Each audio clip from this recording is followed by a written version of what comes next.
Welcome back to Rappahannock Issues. I'm Tom Cohen. We're here at the Globe and Laurel, again honoring those who served in World War II. And we are here with Laura Lacey, who was here in our first section, and now joined by Major Rick Booner, who is a veteran of 3 wars, the proprietor of the Globe and Laurel, and an icon in our area for his service in the Marine Corps. So thank you for joining us, sir. You're most welcome, Tom. It's an honor to be with you. We've been talking about World War II, and how is it that you ended up going over to fight in the Pacific?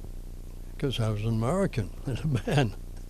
All young men wanted to participate during World War II, and most of us did. And so you enlisted? I enlisted in the Marine Corps just as soon as I possibly could. It was a really proud thing. It was something that every young man wanted to serve this great country.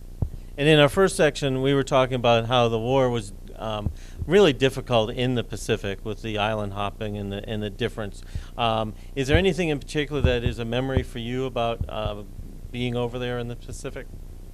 Yeah, the whole thing was important to me and sticks out of my memory.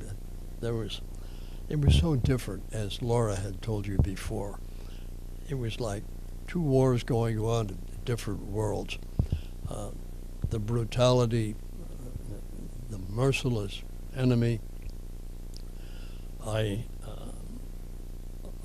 don't want to overemphasize this, but just one example is, the Americans that were captured in Europe, about 1.1% of them died in captivity during the war. But the Americans that were taken by the Japanese, we lost something over 27% that were beaten and starved to death and killed for various reasons. So that shows you the difference in the mentality, the thinking of the people. When we were fighting the Japanese, it was very necessary in the Pacific to simply kill the enemy. You had to destroy them in order to win the battle or the island wherever we were. It wasn't something that we could negotiate. So it was a brutal war, and too many people have tried to glamorize it. There was nothing glamorous about it. The one thing that U.S. Marines hate the most is fighting, to being in combat. We have to do it, someone has to, and we're damn good at it, but it doesn't mean we like doing it. And then we were talking before how a lot of you were not really raised with this mentality of fighting and whatnot. I mean, our generation nowadays play video games and get to shoot things. But generally, the people in your generation, I mean, you may have gone hunting, but was there a lot of training that went into it, or was it just sort of, you've enlisted, now you get to go over there and fight? It was so different then.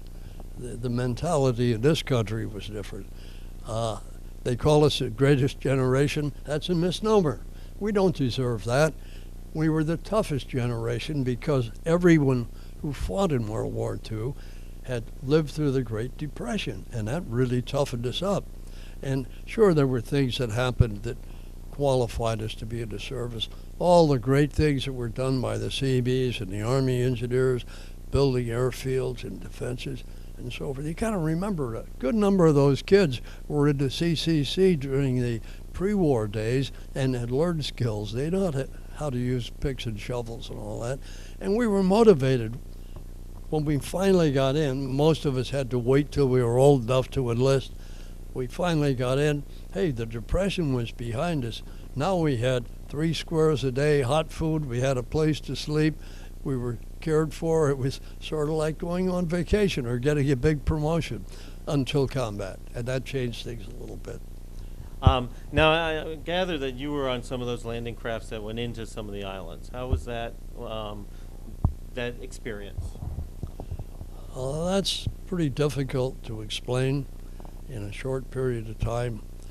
It's something that no one ever wants to repeat. It was, if you conjure up in your own mind what hell must be like, and making an assault landing on a beach is pretty much like that. There's all kinds of fire directed at you, and yet you have to get into the beach and secure it. You've got to kill the enemy to take the island.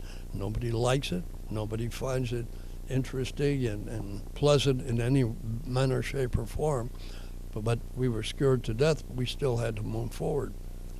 And the islands aren't really what we sort of think of islands. I mean, those of us in the United States are used to nice, beautiful sand islands and stuff, but a lot of these are volcanic. Yeah, well, most of the islands that we hit were volcanic, and certainly not what we'd seen in the movies back home was swaying palm trees. The palm trees had all been shot off, and it was pretty bleak. It was not a pleasant place to be. It was hotter than the hinges of hell on most of the islands. At night it might get down to 70 degrees, but it warmed up a lot during the day. I don't know how to describe for you what it was like, really, except that somebody had to be there, and we happened to be the ones that were there, so we did our jobs to the best of our ability. We were scared. Every damn one of us was scared. You know, it's a funny thing, the way this country is today, we didn't have any atheists. I never met one in World War II. As soon as you start getting shot at, you're looking for help from anywhere, and the good Lord was with us, and that's how we could prevail and be victorious. You're going to have to ask me questions because I don't know what people want to hear. No, and it's been excellent. You were saying how you didn't hear about VJ Day, the normal way where everybody was sitting there and hugging people. And how did you find out? Tom, 10% never get the word. We were on a lonely little island in a far-off tropic sea, Saipan of the Marianas.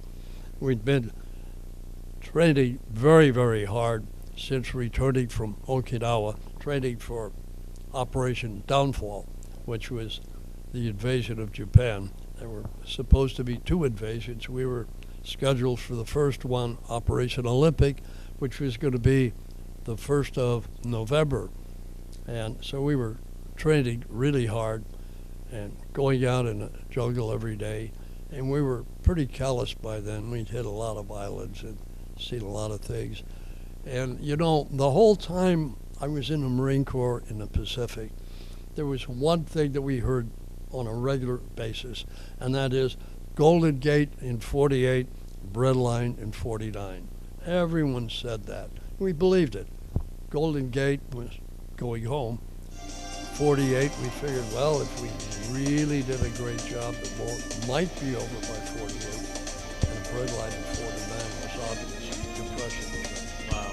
All right, well, it'd be awfully depressing to end this segment, but we have to take a break, and when we come back, we'll be doing more honoring of those who served in World War II, so come on back.